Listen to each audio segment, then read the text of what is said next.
Unë jam nip Kosovë.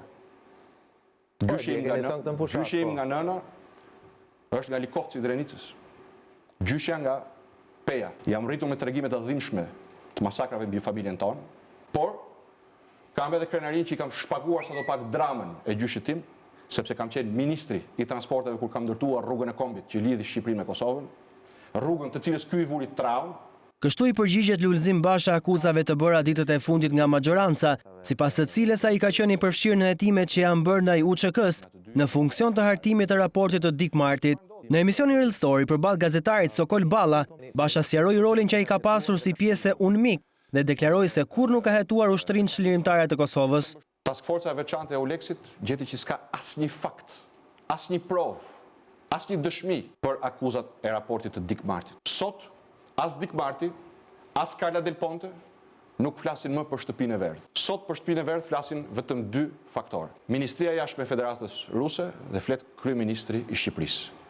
As Beogradi zyrtar nuk ka folur këto ditë për shtëpinë e verdhë. Kurrë nuk kam qenë asnjëherë pjesëtar i ndonjë procesi hetimi ndaj luftëtarëve apo ndaj UÇK-s. Puna ime në UNMIK ka konsistuar në 3 detyra. Në hetimin e krimeve të serbëve kam punuar për afro 1 vit si personi përgjegjës për 1 nga 5 zonat e kontrollit ushtarak në cilat ishte ndarë Kosova nën KFOR-in, në zonën amerikane në Gjilan, për të ngritur dhe mbikëqyrur funksionimin e drejtësisë kosovare, dhe detyra ime e fundit ka qenë përgatisja tranzicionin e pushtetit.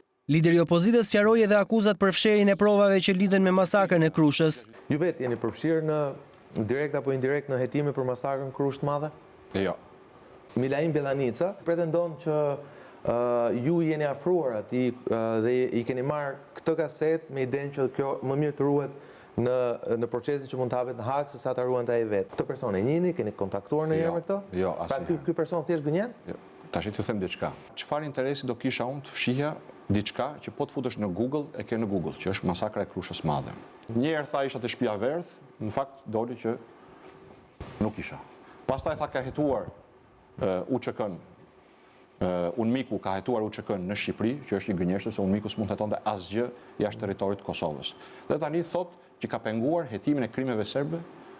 A bën sens kjo, Sokol? Përveç se një përpjekje të ulët për të hequr vëmendjen nga skandalet dhe nga dështimi i tij me pandeminë. Kriza e pandemisë që ka mbërthyer vendin sipas Lulzim Bashës ka dalë jashtë kontrollit. Kreu Demokrat tha se ka 6 muaj që ka ofruar një zgjidhje, por ende situata është e rëndë. Spitalet janë kolaps. Njerëzit dërgjin me orë nëpër ambulanca dhe pamjet janë transmetuar në media.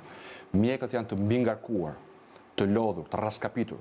Infermierët kanë shkallën më të lartë të raskapitjes, kanë shkuar deri në një infermier për 10 shtretër dhe nuk po gjejnë dot infermier mjaftueshëm për të shërbyer. Shifrat e të infektuarve dhe të vdekurve të publikuara çdo ditë nga qeveria, sipas shefit të Selis Blu nuk janë të sakta. Ai thotë se qeveria Rama po fshet të vërtetën. Ne i fshehim shifrat. Dhe këtë nuk ta them, këtë ta thënë ekspertët ta kanë thënë. Nuk e fshehin dot njerëz, nuk kanë mbyllën dot gojën njerëz. Ti dhe unë dhe kolegët e tu jemi të vetëdijshëm për njerëz në rrethin ton familjar, në rrethin ton të miqve, të njohurve, që kanë ndruar jetë nga Covidi dhe kurse janë regjistruar së tillë. Dhe mos më thuaj jo. Mos më thuaj jo. Ky është fakt. Shifrat tona zyrtare nuk janë sakta. Zonja Kurremadhe, kryetare e LSI-s, e refuzon mbajtjen e maskës. Mendoni që kjo është politikisht jo korrekte? Kujdesuni për veten tuaj. Mbani maskat, mbani distancën. Ruani sa është e mundur higjienën. Sepse në veçanti në kushtet ku jemi, ku qeveria nuk po kujdeset më për ju, duhet bëni 2 fish kujdes për veten tuaj, për të ruajtur veten tuaj, familjet tuaja, prindrit tuaj, të moshuarit dhe gjithë ata që janë më shumë të ekspozuar njerëzit nevojë.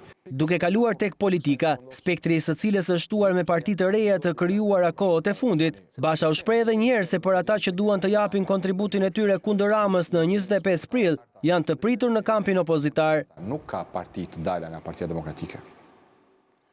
Ka parti të krijuara nga paniku i Edi Ramës. Partia Demokratike është dhe mbetet e hapur për çdo që do të jap kontributin e tij apo të saj në të paevitueshme në 25 prillit, që është largimi i të keqes dhe nisja e ndryshimit. Nuk mund të nisë ndryshimi pa u larguar e keqja. Pyetje se si do të garojë opozita në zgjedhje, Basha ju përgjigj duke thënë se opozita pret përgjigjen e Komisionit të Venecias për ndryshimet në kodin zgjedhor, por shprehu se në çdo mënyrë Rama do të humbas. Ne do ta mposhtim Edi Ramën.